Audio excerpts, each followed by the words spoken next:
here with Brooke Sieg. Brooke is located in Indiana. She has a food truck called Nature's Plate. How long have you had your food truck? I've had the food truck all completed, built, wrap on it for about 6 to 7 months, but we actually just had our grand opening in December. I've only taken the truck out 3 times. We have a lot of things on the books coming up for spring and summer, which is super exciting, but very newbie for sure. Okay, let's start from the beginning because there's a lot of people out there that are interested in starting a food truck. The runway of getting started can be a long process because first they have to get the truck, sometimes rehaul it, do repairs, do the wrap. Let's Yeah, start yeah. from you got an idea, you want to do a food truck. How did that come about? A little background on me. I've been in the restaurant industry for 10 years. Literally, my whole working career has been in the restaurant industry. I love every aspect about it. I was mostly front of house, and then I got my first kitchen job a few years ago and was like, oh my gosh, what have I been doing serving this whole time? This is where the fun is at. And I love serving and bartending, but I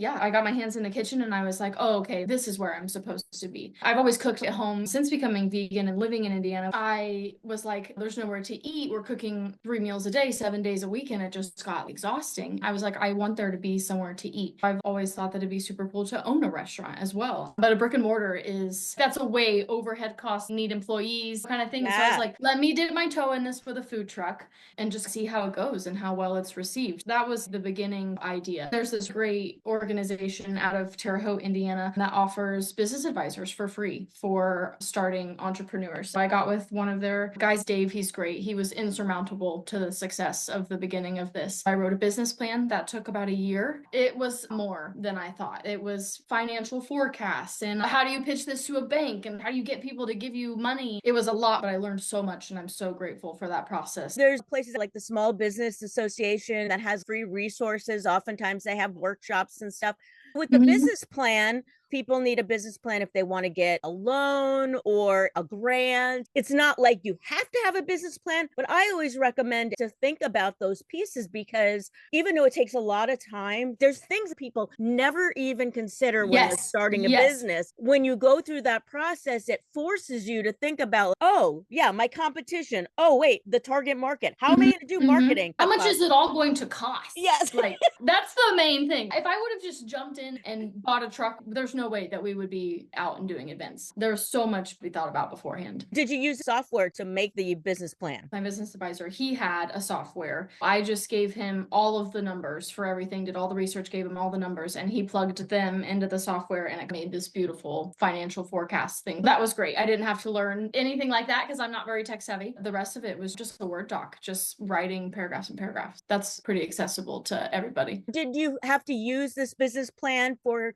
something to get a loan? Yeah, I got 2 separate loans, one through a traditional bank setup for the truck itself and the whole kitchen in it, and then one through the small business. They provided the rest of the funding for the more non-tangible items of the business. Was that a grant that you received? Not a grant, no. Okay. You have to pay it back. It's still like a traditional loan. They call it a revolving loan fund. Oh, a certain amount of money is set aside each year for small businesses, and you go to the committee and pitch to their whole board. They choose 3 to 5 businesses each year to divvy the money up to. That is so cool. What about the truck? How did you get the truck? At first we were looking at used. It's more cost effective. Where I am, there was nothing around. I was going to have to drive at least 2 states away to find a used truck. Then it brings up the thing of, so what it's to code in Oregon, let's say, is it to Indiana's code? What if I buy this $60,000 truck, bring it back home, and it's not even to code and a whole bunch of things need fixed and redone anyway? Also with the body of the truck, a lot of the used ones have just not been taken care of very well. I decided to get it custom built from scratch, brand new. Was that from a company in Indiana or where did it come from? Ohio. Shout out Titan Trucks in Ohio. They do amazing work. He worked with me because a lot of people cook at their commissary and bring everything pretty much pre-made and warm it up. And we do that to a certain point. There's not a facility here that is like a commercial kitchen. I have a commissary, but it's not always ideal for me to be cooking in that building. I needed an oven, which a lot of trucks don't have. I needed only 2 fryers instead of like 6 because we don't do a whole lot of fried things. There was a lot of things too that I was finding with these used trucks that just weren't really fitting the specs that I needed. They built it totally to code for me and all the things. It was really great. When you approached this company, did you have the specs you needed from Indiana to make it to code and they did it for you? Yes, they're also very knowledgeable. They do trucks for Indiana all the time. Ohio and Indiana's laws are pretty similar. There's really only 2 differences. They were well versed in what I needed. Wow. Okay. So you get the truck, it's all outfitted. Tell me about the wrap. What was the decision? Did you have a marketing budget from this business plan? How did that work out? I originally thought getting a mural done on it, or you can't leave it like a white box truck. It's not going to fly. But do you go through some decal company and get some big decals? What do you do? I don't know why I went the wrap route. I had people recommend it to me. It's more durable, long lasting. It looks like a better finish. I got with a company locally. They did amazing work. They let me come and sit in because I'm pretty picky. He sent me the first rough draft and I was like, that's not really what I'm looking for. Could I come sit in? And he was like, yeah, you could do that. And I was like, okay, great. I literally just designed it right there with him. We had 2 sessions, designed it from top to bottom. I get so many compliments on the truck. People think it's gorgeous. It's got flowers on the bottom, a script font that says Nature's Plate towards the back. It's really cute. You mentioned a commissary kitchen. Tell me about that. Did you have connections to get this commissary kitchen? How did that come about? Yeah, I did. It's actually with my current employer for my corporate job. I approached them. They have several sister restaurants in the area. And I was like, the state of Indiana requires it. The health department requires it. And they recently downsized their menu. So they had all of these coolers and shelves that were just empty. And I was like, can I pay you however much a month and utilize the space? And they were like, let me get with liability insurance and this and that. They made it happen. It's really nice because in my small town, there's no big commercial commissary kitchen. I would have to be driving an hour and a half to get to that. And it's like, how do you drive an hour and a half and prep and drive the truck back an hour and a half, sell and go back? That's not feasible. I'm really grateful that somebody local in my town was willing to work with me, and it's been going really well so far. Then you had inspections. How did that go with the inspection? We had the health department inspection. We also had to have the building inspector and the local fire marshal come out. We had to have Corson. I don't know if you're familiar with that company. They do fire suppression systems, extinguishers, that kind of thing. There was a lot of inspections that had to be done beforehand, and the health department was the scariest one. Even though it's a brand new truck and it's never been cooked in, we tried to get inspected in the middle of winter because I wanted to open in the winter because I'm new at this and have no idea what that really means, opening in Indiana's 20-degree weather. When we got there in the morning, we had to put a buddy heater on the pipes because they were frozen. Obviously, they're not going to check you off if you don't have running water and hot water, and our pump was frozen. She came in and we were like, we're so sorry, we can't get this working right now. She was like, I have another one to go to. I'll be back in 2 hours. If you want to stay here and keep trying to fix it, I'll just come back when I'm done. And we were like, okay, great. We got it fixed. And she came back and we were good to go. Just a little frozen water in an elbow of a pipe was all it was. Who would have thought that you would need to put a buddy heater on this? When you decided, okay, this is what I want to have in the kitchen, were you thinking about menu items and what you would need? You mentioned about the deep fryers. Tell me about your choices of what you're going to put on the menu versus how you outfitted the interior of the truck. Part of the business plan was determining the menu. I wanted to know the menu before anything else started for like cost breakdowns and stuff, because that all factors into how much money you need to start this, but also because we are farm to fork. So I wrote 4 seasonal menus, spring, summer, fall, and winter, to reflect what the farmers locally can provide to me. That was really interesting. We have not just 5 items for the whole year, we have 7 items that rotate 4 times a year. It was a lot. Do you have relationships with these farmers? How did you know exactly what you'd have access to? Were you going to farmers markets, talking to them?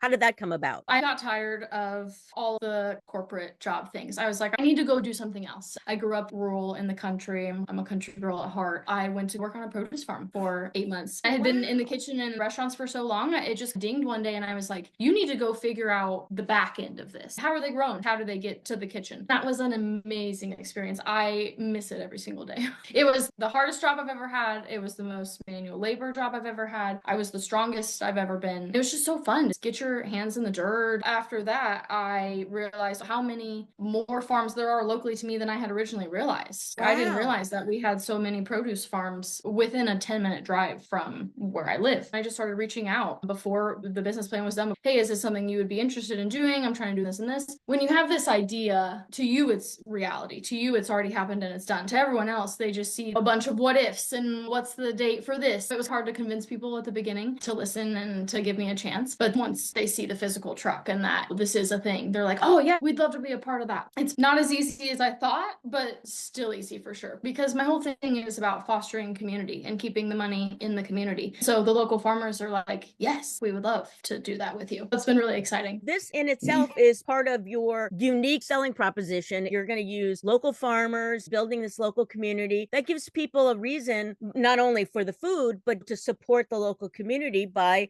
supporting your truck. Tell me about the other menu items. You've got seasonal things. You have this restaurant background. Was there inspiration from your past work? Were you just talking with the farmers? How did the menu items come about? That's a really good question. I knew I wanted to have elevated dishes using fresh produce. I want to utilize that. I don't want to cover it up by deep frying everything, which is great. I have nothing against deep fried food. I love deep fried food, but that wasn't fitting with what I wanted. I started piecing together, you need an entree, you need probably a soup and a salad, you need some small plate appetizer things. Just within those confines, wrote a very rough draft and sent it to my family and friends and was like, how does this sound? What would you think about this? Cooking in a kitchen is far different than cooking in a food truck. You have to think, what is feasible to make, especially if we're going to go with a cook to order model versus a bring everything from the commissary model. What can you actually do? I had to really look at the menu, take the experience that I had and visualize, can we make 300 portions of this with 2 people in a truck? That was a big factor too, because there is a lot of things that I would still really love to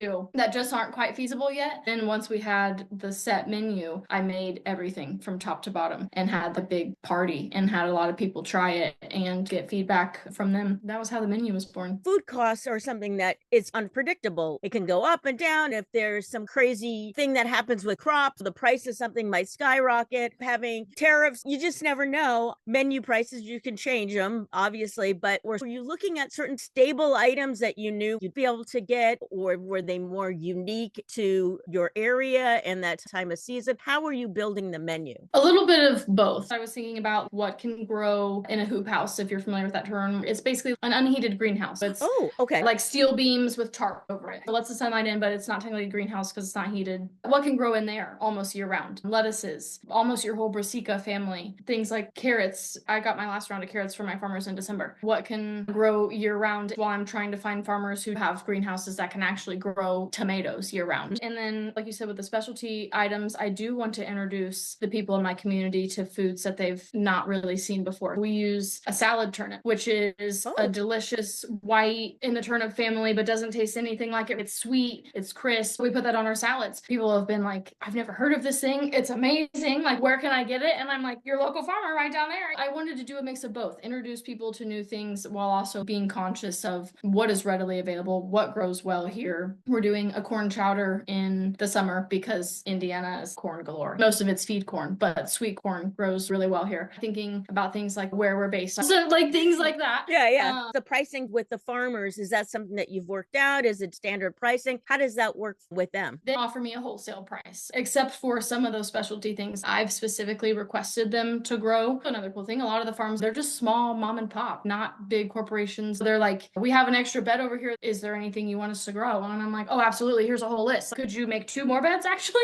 That's been really cool too. I get a wholesale price on most things. It's cheaper than those places where restaurants get their things from. Cisco, GFS, Piazza. I'm getting a better product. It's right on par, if not sometimes cheaper than they are. Getting a better product. I'm getting it at not a loss. Wow. Do you have to go out to the farms to get it, or do they deliver? How does that work? Both. I go out to most of the farms to get it. One of the farms, I pick it myself. It really, really fun. I love it. We just go out there and get what we need, and I text her how much I got of what, and she sends me an invoice. And I work with a mushroom growing company out of Indianapolis. They use Market Wagon, a third-party delivery service for food. They send it to me in a refrigerated truck, and it arrives to my commissary. So there's a little bit of both. How exciting. And you are picking it from the ground. That is literally from the earth to the fork. Yep. Wow, that's very cool. So you've had some experience using your truck. Where you're at in Indiana, how is the food truck scene? What are the local things you have to deal with? In Indianapolis, they have a bunch of food trucks. They park in the same spots, open at the same time. They have their set locations. Where I am at, the smaller towns of Indy, there is nothing like that. I am one of 2 food trucks in my whole whole city. Not a lot of competition, which is great, but also not a lot of people getting together. We are doing some street selling. I've built a good reputation with our local hospitals. We've gone out there every second Friday of the month to serve lunch. I have a good relationship with our local museum as well. They have a huge parking lot. That's where we did our soft opening. We went and just parked in a corner there. I'm really trying to be event-based more so than street selling based, or just have those like the hospital where people just know that's where we're going to be every single month. I'm working with a local brewery right now, trying to get in there on some Tuesdays. They've offered to close their kitchen and open their bar because they brew their own beer. People will be able to get food from me and then a drink from them. So just trying to build those community relationships and have things that are a lot more reliable than street selling. Street selling, I found, is not very reliable, especially in the winter. To get everything ready and prepped and on the truck, and then you have 10 people come out, you're like, should we have done that? But I'm really trying to be event-based, catering-based. We booked a wedding in Lafayette for September. I'd love to get into more weddings. That's my favorite. I love those. Yeah, weddings pay really well. Oftentimes the price doubles when it's for a wedding. So you don't have a lot of competition in your area. The hospital, that's an interesting combination because you've got healthy food. Hospitals are notorious for not having very good food. Not only does it not taste good, but a lot of times not the healthiest options. For parking in their parking lot, do you need a permit for that? Or is this something that they rent you a spot? How does that work? So since we're inspected by our county health department, I am I'm permitted to be wherever I would like. Since there aren't a lot of food trucks, there aren't a lot of laws in my town regarding them. They're working on that, and I'm trying to help them. That way it's easier for the next person that wants to do this, because it was not easy for me. And the city, if you're not blocking anything and nobody is complaining, don't care where you are. With those two things combined, I can basically just message any business owner that owns the lot and say, hey, can I come out and park here? My mom and my sister work at the hospital. I had an in there. They hooked me up with the email for their events coordinator.